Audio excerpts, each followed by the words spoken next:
안녕하십니까. 송권 헌술 5월 7일 목요일에 오늘은 국회의원회관에서 인사드립니다. 제 옆에 오늘 각상도 미래통합당 의원님 모셨습니다. 각상도 의원님은 미래통합당 안에 더불어민주당 성범죄 진상조사단 단장이시고 또 친문 게이트 진상조사위원회 위원장이십니다. 각상도 의원님 소개해드리겠습니다. 안녕하십니까. 안녕하십니까. 안녕하세요. 예. 의원님 송권 헌술에 꼭 1년 전에 한번 출연하셔서 제가 그때 조회수도 좋고 그때는 제가 구독자 수가 1000명 수준이었는데 지금 이제 15만 명이 봐주시고 계십니다. 예, 축하드립니다. 예, 그동안 정말 많이 넣으셨네요. 네, 1년 사이에 많이 도와주신 덕분에. 아이고, 예. 그리고 그 사이에 또 의원님은 초선 의원에서 재선 의원이 되셨습니다. 예. 재선 의원이 되시고 또 총선 끝나자마자 어떤 집권 세력의 비위 혐의 여기에 대해서 상당히 진상 규명을 위해서 노력을 하고 계십니다. 우선 간단하게 질문 하나 드릴게요. 이 재선 되셨는데 앞으로 국회 활동은 어떤 쪽에 주안점을 두실 생각이신지. 그동안은 주로 상임위나 교육위에서 많이 하셨죠? 예, 그렇습니다. 상임위는 아직 계속해서 교육위로 가서 네. 전문성 있는 의원이 되는 길을 택하는 게 옳지 않나 그렇게 생각하고 있고요. 예. 의정 활동은 앞으로도 이제 정부 비판하고 견제하고 감시하는 기능을 좀 더 해야 되겠다고 생각합니다. 우리 당에 사실 좀 이런 부분도 할 분이 야당이기 때문에 좀 그렇죠. 있어야 되는데 이런 부분이 조금 이제 새로 하실 분이 지금 눈에 안 보이고 해서 계속 좀 해야 될 것 같다 생각하고 있고 또 대구가 지역구 의원이기 때문에 또 지역의 현안 해결하는데 또 그렇죠. 발벗고 나서야 된다고 생각합니다. 대구시 전체 차원에서의 현안도 좀 거들어야 되고 또 우리 지역 중남구도 좀 거들고 해서 전체적으로 하여튼 새로 국회의원 뽑고 나서 좋아졌다는 생각이 드시도록 그렇게 해보려고 합니다. 예. 그렇게 하시려면 본인 개인의 역량도 중요하지만 당이 강한 야당이 돼야 되는데 지금 내일 원내대표 경선을 하지만 앞으로 당 어떻게 수습을 해야 되겠습니까? 간략하게 좀 김종인 비대위에 대한 입장은 어떠신데요? 사실 당의 경우는 저는 우리 당이 대선 후보가 지금 없기 때문에 이런 여러 가지 현상이 지금 생긴다고 생각합니다. 제대로 된 우리 후보가 있으면 그 후보 중심으로 해서 이 당이 단합하고 일치된 모습을 보여줄 수 있는데 지금 이제 그런 후보가 없지 않습니까? 비대위 여러 번 거치면서 실패했고 또 우리 당원들이 전당대회 거쳐서 황교안 대표 체제를 만들어냈는데 그것도 지금 이번 총선에서 실패하는 바람에 이제 사실 또 구심점이 없어서 이런 이제 문제가 생겼다고 저는 생각합니다. 그래서 총선 끝나고부터 저는 진즉 이런 문제점을 해결하는 얘기를 말씀하신 분이 김종인 비대위원장이고 또 경제 부분에 있어서 나름으로 탁월한 식견을 이제 국민들한테 또 보여준 게 있기 때문에 그분을 모시고 당이 한번 다시 비대위 체제로 가는 게 좋지 않느냐. 그래서 좀 젊은 분으로 대선 후보를 좀 만들어내는 게 필요하지 않느냐. 저는 그 20분 동안 공감합니다. 네, 알겠습니다.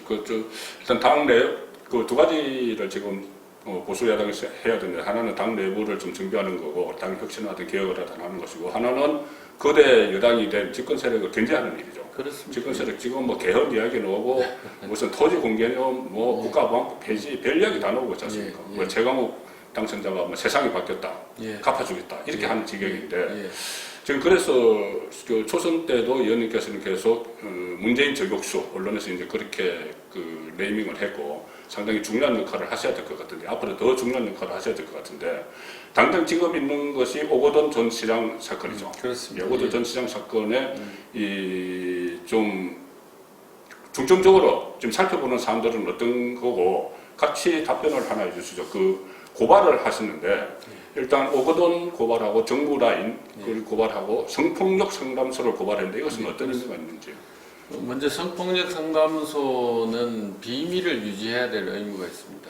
이게 왜 비밀을 유지해야 되냐면은 권력자가 성폭력을 저지르고 그러고 난 다음에 피해자와 접촉해서 무마하거나 인사조치를 가하거나 해서 이렇게 이제 2차 가해를 하는 경우가 많기 때문에 이걸 이제 지켜주기 위해서 성폭력 상담소나 이런 데서 비밀을 유지하도록 이렇게 이제 하고 있습니다. 예, 그런데 예. 이번 경우는 이게 깨져버린 겁니다. 가해자한테 그 성폭력 상담소에 신고된 내용을 알려줘서 이게 그 직접 보좌관을 통해서. 예. 그건 뭐 가해자한테 알려준 예, 거니까. 예. 이거 무마가 먼저 시도가 됐습니다. 이 과정이 본래 비밀 엄수 의무를 부과한 성폭력 상담소 관계자들한테 비밀 엄수하도록 했는데 이걸 이번에 정면으로 깨버린 겁니다. 이게 왜 깨졌느냐? 그게 중요하죠. 그건 성폭력 상담소장이 과거 문재인 지지한 경력이 여러 번 나와 있고. 이재희 소장. 이재희 소장. 뭐 문재인 지지하고 박근혜 뭐 부인 안 된다고. 저 여성 대통령으로서는 뭐 부적격이라고. 그리고 그 전에 노무현 정부 때 인수위 활동되었습니다. 지금 전재수 그 부산시당위원장 같이 했죠. 그래서 이런 과정들이 지금 뭐 정략적으로 지금 이 사건을 가져가는 거 아니냐. 그런 생각을 하고 있습니다. 그래서 성폭력 상담소가 정말로 피해자 보호와 2차 피해 방지하기 위한 활동을 한 거냐. 그렇지 그렇죠. 않으면은 정치적인 활동을 한 거냐. 이런 부분에 대한 걸 규명을 할 필요가 있다고 저는 생각합니다. 그래서 성폭력 상담소도 고발했고 지금 오거돈 시장이 지금 보십시오. 그 범죄 저지르고 혐의자로 지금 본인도 인정했는데 지금 어디 잠적하고 안 나타나고 뭐 이렇게 지금 하고 있지 않습니까? 권력자의 지위를 이용해서 성범죄 저지르고 이렇게 다니고 하는 게 국민들 눈에 이게 납득이 되겠습니까? 그런데 이게 처벌을 빨리 해야 될 텐데 이것도 지금 처벌이 안 되고 있지 않습니까? 이 사람도 빨리 불러서 조사하고 어떤 형태로든지 제재를 가해야 됩니다. 작년에 있었던 성폭력 사건에 대한 의심도 지금 가시기 전인데 또 그건 인사 비리까지 같이 얽혔죠. 내막에 이제 뭐 무마하기 위한 인사 비리기도 있다고 지금 그렇게 돼 있는데 이런 것들이 이번에 또 재현되고 있다는 거예요. 그래서 이런 과정들 전체를 빨리 조사해서 국민들 앞에 빨리 드러내는 게 그게 옳은 길이다. 그렇게 생각하고 고발하게 된 겁니다. 근데 이번 사안의 핵심은 정치적으로 이게 상당히 좀 중요한 문제인데 그 4월 7일 날 사건이 발생했고 그 다음에 4월 말까지 물러난다고 공정을 했고 그 사이에 4월 15일 총선이 지났지 않습니까? 그러니까 만약에 총선 전에 이것이 밝혀졌다면은 특히 부산 같은 경우는 민주당이 3군데를 가져갔지만 표 차이가 많지 않았거든요. 부산은 뒤집어질 수 있었고 수도권도 영향을 미쳤을 텐데 자, 이 과정에서 성폭력 사건에서 잘 있지 않는 공정을 하게 되죠. 공정을 해서 4월 말까지 물러간다 이렇게 했는데 이 공정 과정에 이 피해자는 아직 한 번도 안 나타났습니다. 성폭력 상담소가 대신 입장을 이야기를 하고 있고 여기서 등장하는 공정한 것이 법무법인 부산이죠. 정재성 변호사, 그 문재인 대통령과 같이 법무법인 부산을 했고 또 노무현 대통령 저족하고 그리고 오거돈 그 시장 선거 캠프에서 이제 영입위원장을 한 그렇다면은 이 정재성 변호사와 이 아까 성폭력 상담소 소장 이재희 이 관계가 또 하나 있고 또 하나는 정재수 부산시당 위원장이 또 이재희와 아는 사람입니다. 그 다음에 또 이호철 씨가 부산시에 인사에 많이 등장을 해서 그 전에 유재수 이쪽에도 뭐 관여를 했다는 이야기가 있는데 그렇다면 이거 전부 다 권력 안에 있는 사람들이 같이 이렇게 움직인 거지 않습니까? 그렇습니다. 그래서 저희들이 이 사건이 피해자 보호를 위해서 움직이는 게 아니라 민주당 관계자 민주당 보호를 위해서 이게 지금 성폭력 상담소나 주변에 있는 사람들이 다 움직이고 있다. 그래서 저희들이 문제를 삼는 겁니다. 정말 정작 보호해야 될 그 성폭력 가해자는 엄벌하고 피해자는 그 과정에 2차 피해가 생기지 않도록 하겠다는 이 정신이 이게 완전히 이번에 지금 다 무너진 겁니다. 그렇죠. 어떤 정치적인 목적에 의해서 그렇게 되는 상황인데 그래서 또 하나 핵심이 과연 이것이 부산 안에서만 이렇게 움직였을까? 중앙당 차원에서는 몰랐을까? 또 나가서 문재인 대통령이 알았을 가능성.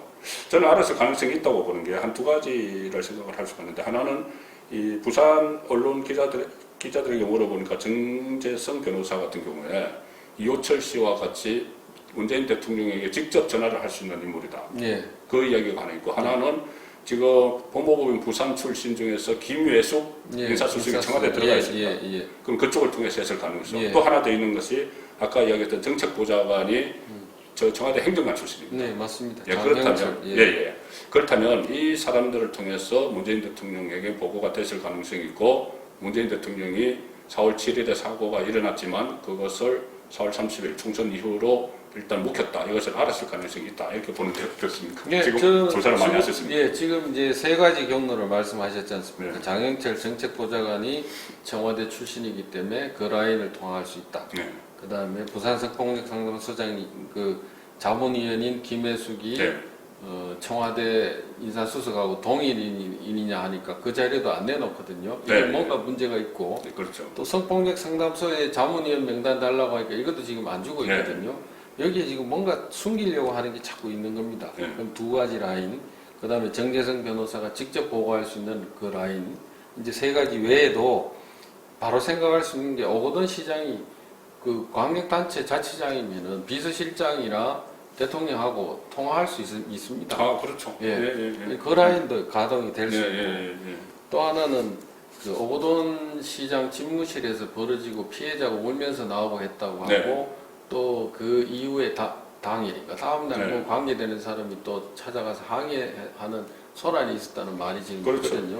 이런 소란이 있으면은 경찰 정보라인이 부산시청 출입하는 경찰 정보라인도 그 내용을 파악해서 경찰청 청와대 정무수석실 그쪽 라인으로 해서 이게 보고가 또 돼서 그게 안 됐으면 오히려 직무유기가 되죠. 그렇습니다. 그래서 이 정보 라인이 5개, 6개 정도의 라인으로 이 상황이 실시간으로 이미 보고가 된 상황이다. 저는 그렇게 생각하고 있고 이게 왜 또 이런 의심을 제가 더하냐 하면은 이 관계자들이 한꺼번에 다 잠적합니다. 오거돈, 장영철, 정무라인 전부 다 잠적해버리고 그 다음에 부산 성폭력상담소라든가 이런 데 전부 자료 다 언리 은폐하거나 지금 심지어 자문위원으로 김혜숙 인사수석이 있었냐고 하니까 이것도 지금 자료 안 내놓고 청와대도 저희들이 질의를 했거든요. 김혜숙 인사수석이 자문위원 맞냐고 자문위원 맞냐고 하니까 이 지금 답변이 없습니다. 모든 기관들 여기들을 다 한마디로 다 함구령을 내려가지고 모든 기관이 전부 똑같이 지금 함구하고 있습니다. 잠적하고 함구하고 이게 가능한 것은 정권 차원에서 어떤 비호가 있기 때문에 가이드라인을 줬기 때문에 지금 그런 수밖에 없지 않느냐 이렇게 생각합니다. 지금 그 각선대 의원님 말씀에 좀 또 설득력을 제가 갖는 것이 그 각선대 의원님은 박근혜 정부 초기에 청와대 민정수석을 하셨습니다. 그래서 청와대 시스템을 잘 알고 계시는 거죠. 그렇다면 그 시스템을 알고 계시는 입장에서 여러 가지 정황들을 다 종합을 하면 대통령이 알고 있었을 가능성, 인지하고 있었을 가능성이 상당히 크다. 그렇습니다. 그렇다면 인지하면서 선거 승리를 위해서 이 어떤 사회 정의 이런 것보다는 선거 승리를 위해서 이것을 뭐 뒤로 선거 총선 이후로 덜쳐내는 것을 미뤘다 하면 이것은 뭐 정권의 도덕성과도 저는 큰 상관이 있다고 생각합니다. 뭐 위법 여부도 있지만은 공직선거법 위반 위법 여부도 있지만은 정권의 도덕성과도 큰 그 연결이 돼 있다고 생각하는데 이것을 앞으로 어떻게 좀 구체적으로 이 진실을 밝히기 위해서 어떤 노력을 하실 생각이신지? 지금 다각도로 자료를 입수를 하기 위해서 저희들도 이제 노력을 하고 있습니다. 지금 언론에 고발하고 한 이런 것들도 이제 검찰 통해서 사실관계 이제 지금 확인을 이제 해달라고 지금 요청을 한 겁니다. 경찰에서 하는 거 가지고 지금 믿음지가 않아서 그래서 이런 부분에 대해서 검찰이 나서서 수사를 좀 통해서 국민들한테 밝혀주면 좋겠다. 이런 얘기도 하고 있습니다. 그리고 필요하다면은 자료가 더 나오거나 하면은 뭐 특검도 저희들이 할 수는 있겠습니다만 현실적으로 지금 이 여당이 지금 180석이기 때문에 저희들이 어려움이 많아서 계속해서 저희들이 이런 관련되는 내용들을 국민들 앞에 저희들이 입수하는 대로 계속 폭로해 나가는 그 방법이 지금 제일 현실적이지 않겠느냐. 국정조사는 좀 어려울까요? 국정조사도 여당이 반대하면 뭐 할 수 있는 수 때문에. 지난 20대 국회에서 국정조사를 거의 못했거든요. 그렇게 많은 사건들이 있고 문제가 됐습니다만 여당이 다 반대해서 국정조사를 한 게 없습니다. 하자고 그 시설공사인가 취업비리부 관련해서 네. 국정조사 하기로 약속했다가 그 유야무야해서 안 하고 끝냈죠. 네. 그래서 국정조사도 20대 국회도 한 적이 그 정권 바뀌고 나서 한 적이 없고, 네. 예. 그래서 현실적으로는 지금 지금 소수 우리가 소수기 때문에 할 수 있는 그 방법이나 이런 게 굉장히 제한돼 있다. 그렇지만 저희들이 이런 뭐 고발이라든가 이런 네. 과정을 통해서 적극적으로 규명해 나가겠다는 말씀드립니다. 그러니까 이것이 그 집권 세력에서도 그런 구조를 상황을 알고 있기 때문에 뭐 자료 제출도 하지 않고 그러니까 어떻게 뭐 야당이 무슨 방법이 있겠느냐 뭐 이런 그런 예, 기본 예. 생각 같은데 예. 지금 말씀하신 대로 뭐 언론을 통해서 또 상당히 많은 언론들이 지금 정권 편에 기울어 있지만은 그래도 그 객관적으로 진실을 보다는 언론을 통해서 좀 계속 밝혀져야 될 것 같고 예. 어차피 이게 그 고발을 했으면 수사는 들어가지 않습니까? 뭐 예. 수사 강도는 또 어떻게 될지 모르겠죠. 예, 그 구체적으로 혐의를 뭐 적시를 해서 네. 이제 보냈기 때문에 예. 예, 그 부분에 대한 뭐 답변은 그 수사를 통해서 나올 거라고 생각합니다. 그래서 앞으로 경찰도 지금 이제 좀 더 적극적으로 이제 수사를 하고 뭐 네. 이렇게 하지 않을까 싶은데요. 예. 이런 과정을 통해서 국민들께 하나 둘 이 사실관계가 이제 드러날 수 있을 거라고 봅니다. 네.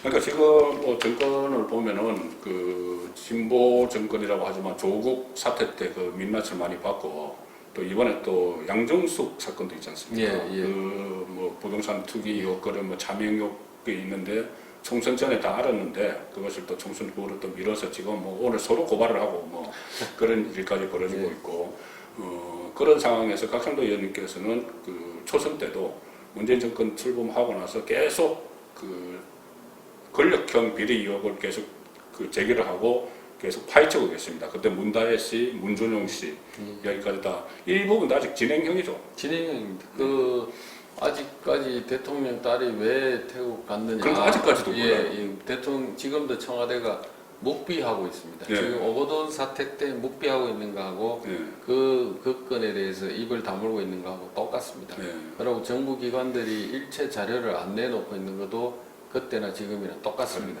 예. 예, 딸 관련돼서 여러 기관에다가 조사해달라고 하고 감사원에 감사도 해달라고 예. 얘기했습니다만 감사도 안 한다고 거부했고 예. 다 이런 과정 예. 정부가 자료를 다 숨기고 감추고 있습니다. 예. 이런 것들을 뭐 법이 허용하나 범위 안에서 자꾸 찾아 나가고 해야 된다고 생각합니다. 예. 이 정부가 자기들은 그 민주화 운동하고 했던 그 이런 뭐 세력들이 집권한 정부라고 하는데 저는 뭐 솔직히 그 얘기 들을 때마다 저는 웃습니다. 그때 본인들이 국민들한테 뭘 얘기했습니까? 독재 정부가 숨기고 가린다. 국민들 앞에 떳떳하게 못 내놓는다. 예. 이런 걸 비난하면서 그렇죠. 이 사람들이 그 정부를 그 야당으로서 정부를 비난하는 이런 행태를 수십 년 동안 했지 않습니까? 네. 그렇게 수십 년 동안 했던 사람들이 집권하니까 그 반대로 독재 정부가 한 행태를 그냥 그대로 하고 있습니다. 이렇게 한 사람들한테서 우리가 정말 기대할 게 뭐가 있는지 정말 의문스럽습니다. 이 사람들이 그 남들 욕하면서 배운다고 했지 않습니까? 그래 그 정부가 했던 것들을 욕하면서 다 배워서 하고 네. 있고 또 지금 부동산 투기 뭐 이것도 이제 욕하면서 지금 다 배웠죠. 그래서 축제하는 것까지 지금 배운 것 같고 네. 또 여기 더 나가서 이제 권력형 성폭력 같은 거 보면은 권력을 가지고 누리고 향유하고 하는 이런 것들도 욕하면서 다 배운 것 같아요. 이것도 지금 뭐 안희정 지사 그 문학의 미투 여러 가지 미투 사건 이런 데서도 우리가 다 봤고 그렇습니다. 저는 거의 지금 집권한 이분들의 생각이나 이것들이 과거 욕하면서 배운 그 정부 그때 그걸 그대로 지금 판박이처럼 하고 있다고 생각합니다.